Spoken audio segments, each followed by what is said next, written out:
একবার ডাকো। তুমি আর একবার ডাকো। কোথায় কাছাকাছি আছি। পড়ে আছে প্রতিমা। ওখানে কি যেন একজন পড়ে আছে প্রতিমা। মনে হচ্ছে একটা মানুষ। মনে হচ্ছে একটা মানুষ। এই কই কোথায়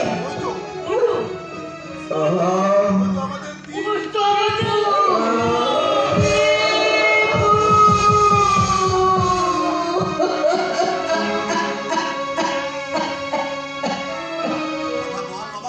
কথা বল মা, কথা বল। একটি মেয়ে তুই আমাকে মা বলে না। বল, কথা বল বাবা, কথা বল। তুমি কাঁদছো কেন মা?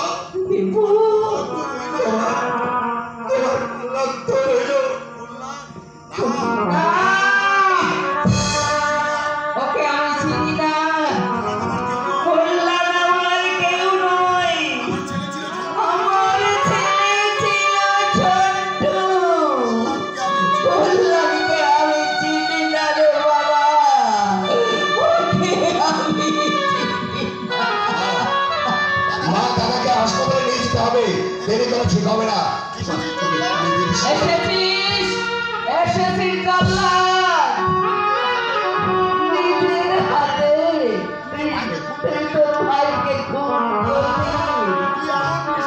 তুই এমন নিষ্ঠুর কি করে হলি রে ছোট্টু? বিশ্বাস করো মা, আমি দাদাকে মারতে চাইনি। আমি বারবার দাদাকে বোঝাচ্ছিলাম সত্য ফিরে আসছে, কিন্তু দাদা আমার কোনো কথা শুনলো না। ওকে ওকে তুমি কোথায় দোষী করছো মা? ওরা তো আইনের রক্ষক। ছোট্টু দাদা, আমি যাবার বেলায় তোকে একটা অনুরোধ করে যাচ্ছি ভাই। তোদের উপরওয়ালাকে বলিস লাঠি বন্দুক চালাবার আগে তারা যেন অনুসন্ধান করে দেখে কেন আজ যুব সমাজ অবক্ষয়ের পথে চলে যাচ্ছে। এইভাবে তোরা হাজার হাজার যুবকের রক্ত ঝরাই হয় অনুসন্ধান করে দেখিস। অনুসন্ধান